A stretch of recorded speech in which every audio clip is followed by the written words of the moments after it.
Damn, this is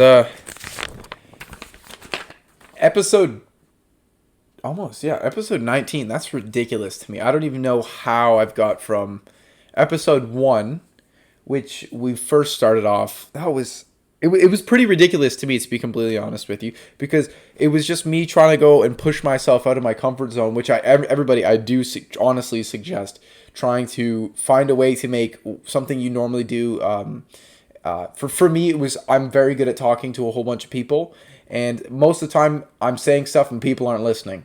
So I went, why don't I say stuff as much as possible and see how many people I can get to listen? And that's kind of what also motivated me to make the podcast even more, right? But going back to if we look back at episode 1, where I was a couple feet to the right, I had that in the background, and the audio sounded terrible because I'm pretty sure it was coming through the microphone on my MacBook and not this microphone. There's been so much improvement. There's been so much different ways of me doing content and stuff like that. And I'm really enjoying kind of the learning process that not only you guys are also giving me feedback on what I should do and what I shouldn't do, which is amazing. And I'm actually really, really happy that I'm getting good feedback. I haven't had much negative feedback either, because I think most of them have just been trolls, or maybe it's just been like somebody actually giving me bad feedback, which is also interesting. But in my life, in the recent couple of days, it's been pretty good. But I had a bit to start off with the beginning, and then I realized it was kind of trash. So I was just going to be like, oh, today's episode is completely different. I don't have any script, but I had to write a script because I couldn't come up with anything off the top of my head. But the whole little bit was me throwing these papers away from the last notes that I had.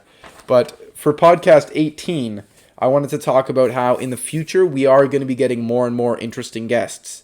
I just talked with a small clothing reseller group today, and they said they'd be 100% down to do one. They're opening a new store, or they're moving stores, so they don't want to kind of have more stuff in the way. Another scheduled issue, something just kind of back them up, which I'm super excited for. I think that's going to be amazing. I think it's going to bring a whole different variety of people to come and see what I'm talking about and what these conversations are that I'm having with a whole bunch of different people. And hopefully I can have some of my guests on. It's not my guests, sorry, but have some of my viewers on, and maybe we can do a whole bunch of Q&As and stuff like that. I tried to do a little Q&A, but I think I only got like 3 responses or something like that, which was also funny. But what's happening in my life recently is, since I decided to take a co-op, that's great, I had to do a whole bunch of different, I had to jump through a whole bunch of hoops kind of thing. So I had to find a company or a business that I could work for. And since I'm more of the entrepreneurship type thing, I wanted to do something along those lines, right? So it didn't really work out for what I wanted to do. I could have worked for Christy, the lady that was just on, my cousin, but I wasn't really, I don't know. I didn't feel like I wanted to work. She's in Niagara, I'm here. I wanted kind of more of a personal connection. So my teacher kind of was really, really interested in what I was doing with the media management kind of thing and understanding all that stuff. And once I told him about my podcast, he was super, super, super interested. And Andy Young would know that, because he sits beside me at the table and he's just laughing his butt off the entire time, because the teacher's just so excited, and it's so entertaining because it really shows how passionate he is about what he's doing. And he really wants to find a way to open up more information on like the stock market and stuff like that. So I think that's something interesting, and that's something I will pursue and try and help him out with.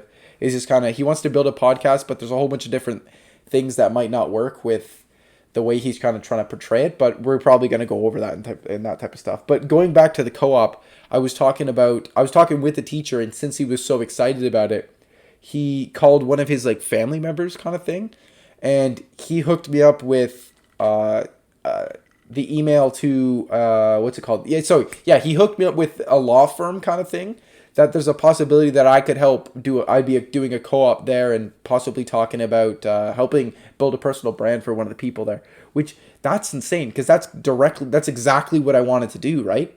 For the people that do listen regularly, I do talk way too much about businesses and other stuff along those lines, right? I gotta stop doing these ahs. This is painful. I'm so sorry. But yeah, so I talk a lot about business and entrepreneurship because that's something I do really like, because I've got so many, I can't really work for somebody else. Like, I don't enjoy it.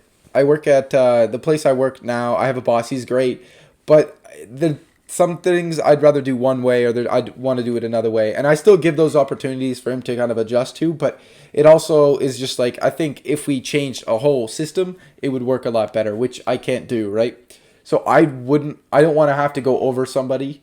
So I'd rather just be kind of the guy building my own business and going from there. So this is kind of the first step for me to building a reputation of, oh, he's pretty good at what he does, right?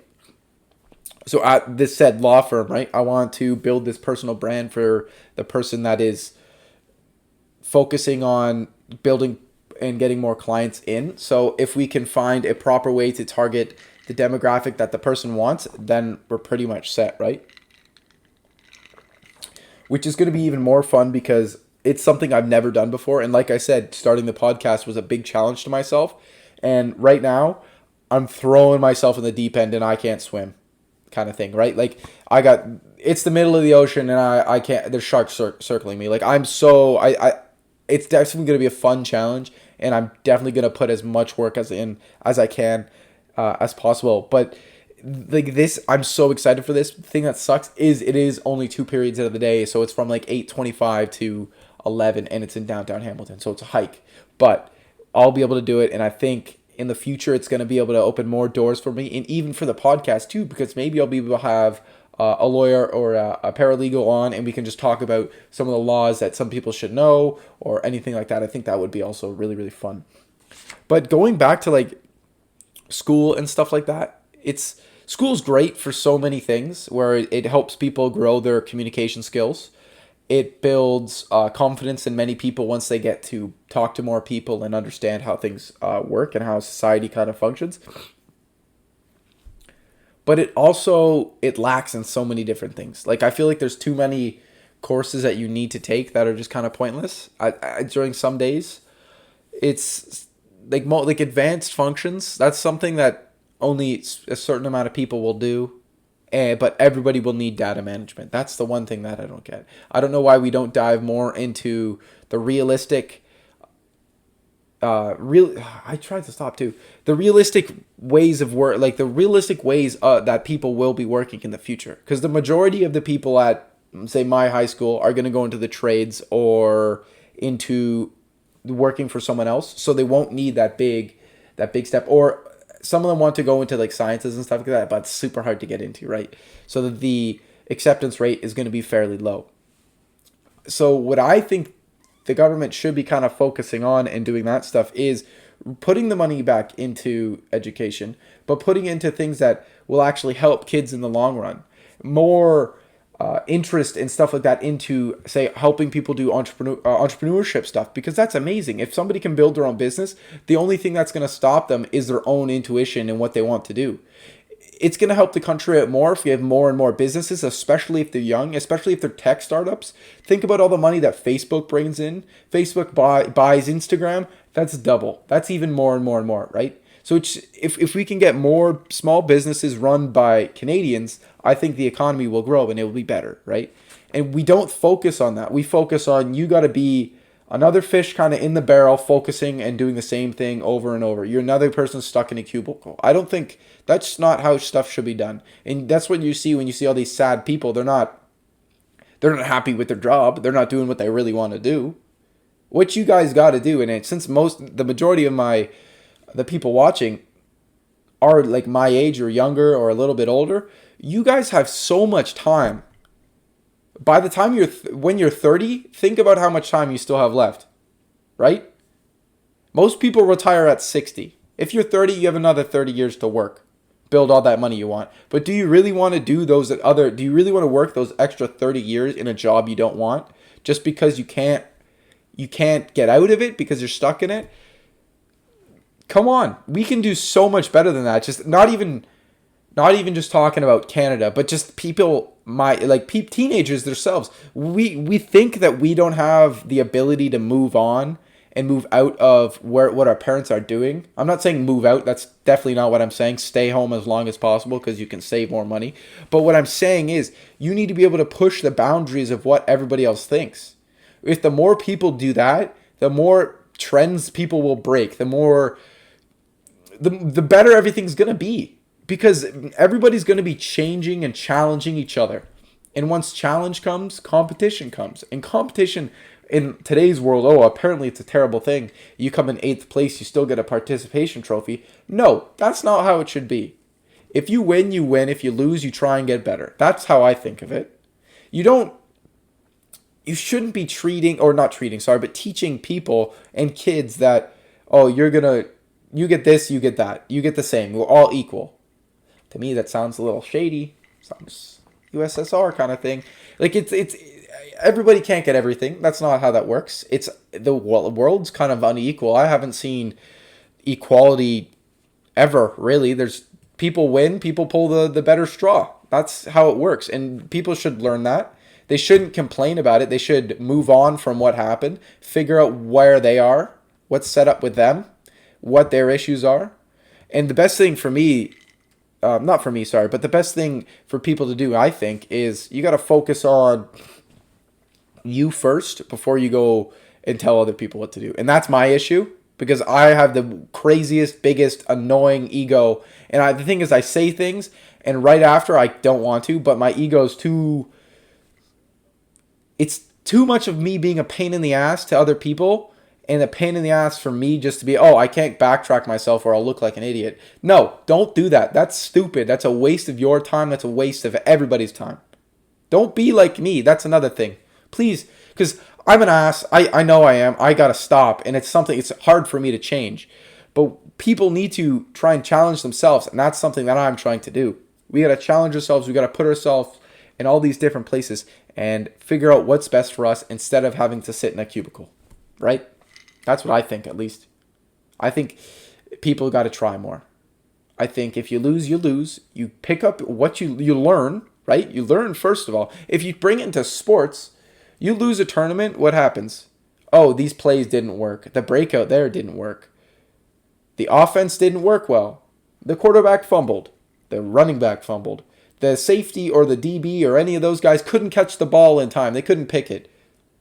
Well, you take that, you practice it, you go back to your team, you work on it all as a group, and you figure it out.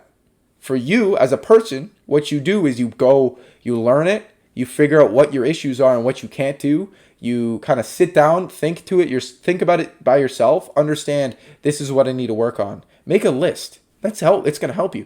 If you're not about killing trees, Google Docs is great. It's free. You can share it with other people. Maybe they can proof check your stuff. Maybe even bring a friend in. How's that sound? Get one of your closest friends and challenge them as well. Tell them to make a list of the things that not only that they think they're bad at, but the things they think they're good at.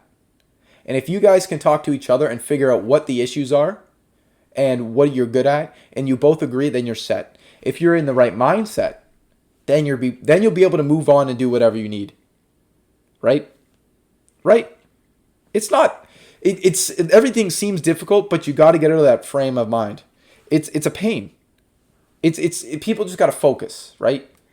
They got to focus on themselves first, figure out what they're doing wrong, and move on. And that little tangent was amazing. I'm proud of myself for that. That felt great. There's another thing. There's the ego building. I got to stop doing that. Oh, there's the dog. The other thing is there's a whole bunch of other classes in school that's just like, what are we talking about? It's so annoying, or it's so repetitive. And another, like some of the teaching styles that you get are they're just like booklet after booklet after booklet. And I can tell you that the majority of people aren't a fan. I think most people are tactile learners. At least I'm pretty sure. Most people are tactile learners, and they go from understanding and experiencing things. Some people don't like a lot of projects. So in the business classes at our school, there's a lot of projects. And people that aren't into those same thing, it's not really the same thing, but it's a different variant of it, and it continues and continues. That's not going to work for them. Sometimes we got to rotate it up. And I can tell, I know, and I've tried to build a different plan for not only like teaching business or teaching other things. Like it's hard, and I've tried to think about it. It's a lot. Like I can't even think about something to adjust to it. It's really difficult. Being a teacher is insanely hard. I can tell you that, and I'm not trying to degrade anybody that's a teacher. I'm just saying there's so many different issues, not about the teaching style or the teacher. It's about kind of because Okay, here we go. Let me think first. Let me think before I say something super dumb.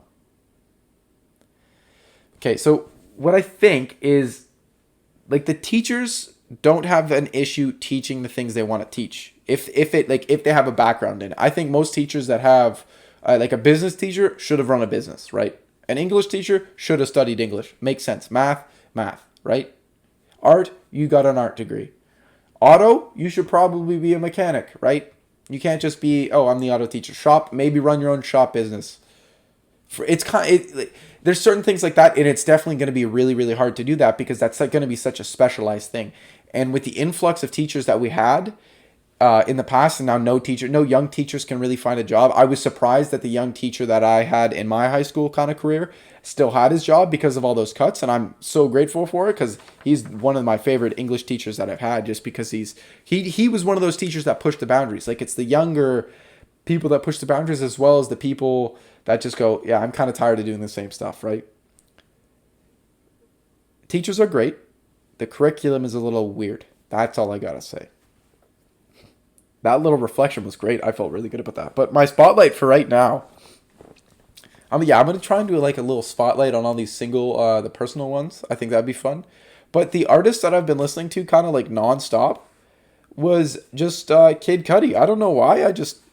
For some reason, I don't know why he's more of like a depressed kind of artist. I don't know why, but it's really good. It's so different.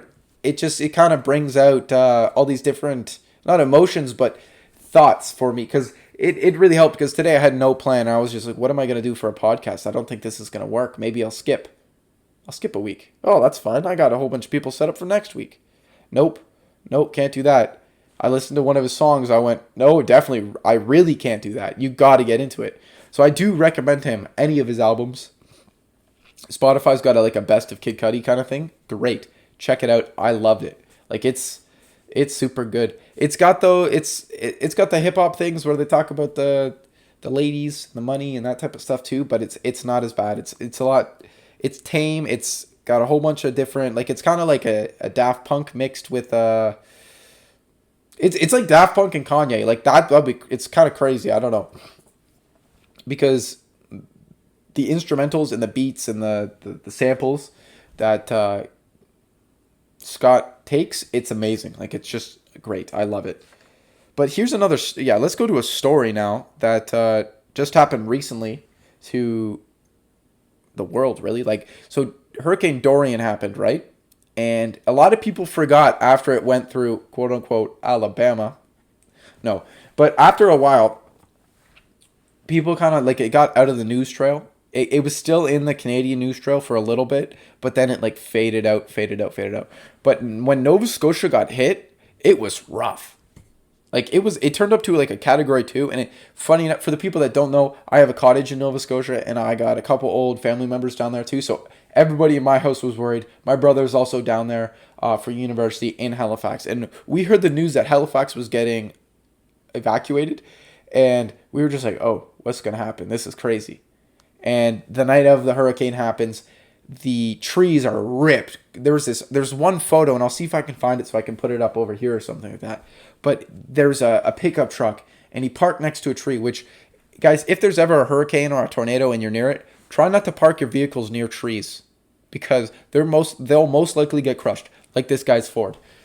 The tree just kind of, it squished the back end, so the whole rear of the car was kind of squished, like crushed, but the front end was kind of lifting up as well, because it hit one of those points where it just kind of bent up, and it was super crazy. It's one of the most insane photos I've seen. Even though it was blurry and probably taken on a Nokia, it was still crazy.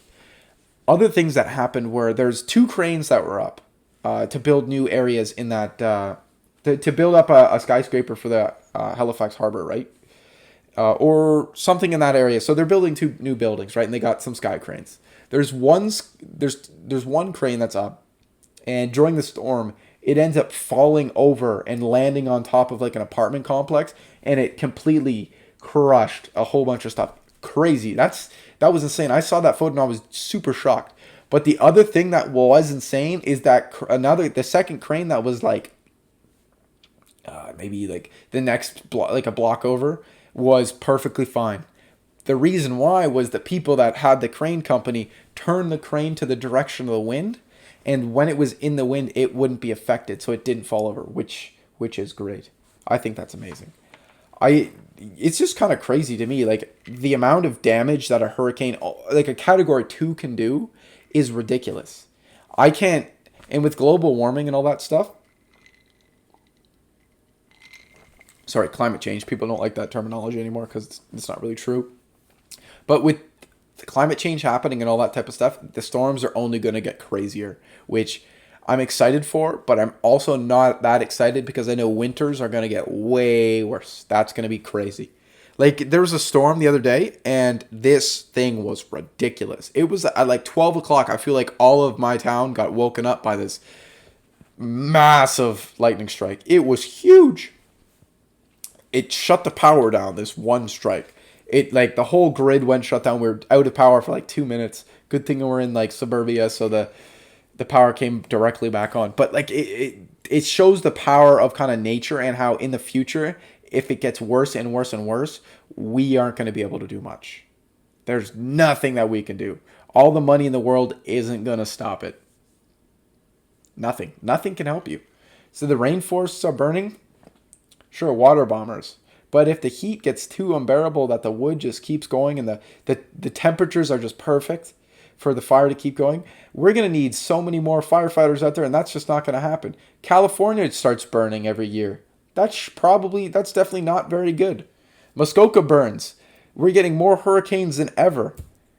Something's happening. This isn't normal. Maybe it's a cycle. You don't know. It go by the conspiracies. But with the weather changing and it getting crazier and crazier, we got to watch out. We also need to get more cameras out because that stuff's so entertaining.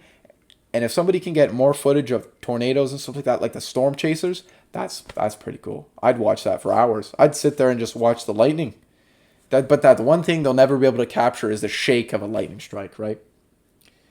I'm rambling now, and I got to get out of here. I don't know how long I've been recording, but I got to thank you guys for coming to episode 19. Episode 20 is going to be fun. I'm not sure. I got 2 people in mind. Not sure when they're coming in, but it's going to be good. I got to thank you guys so much for coming to this episode. I know I'm rambling. I know I talked about a whole bunch of stuff. So I had the idea to do a Q&A. But then I realized that the Q&A questions that I had up for last week wasn't going to work. So I lost them. So I got to thank you again before the second time in 10 seconds. Thank you guys for coming to this episode. I really enjoyed making it. I don't know. I got to ramble for a whole bunch. I got to get a whole bunch of things off my chest. It kind of helps me just relax and figure out things about my life. And I also get to hear you guys' feedback and stuff like that. So for the people listening, follow, like, subscribe, download all that stuff. For the people watching, subscribe, like, comment, do whatever you guys got to do. Please, thank you. Thank you so much for coming. Thank you for another episode of Carson Conversation. This has been episode 19. Have a good day, everybody.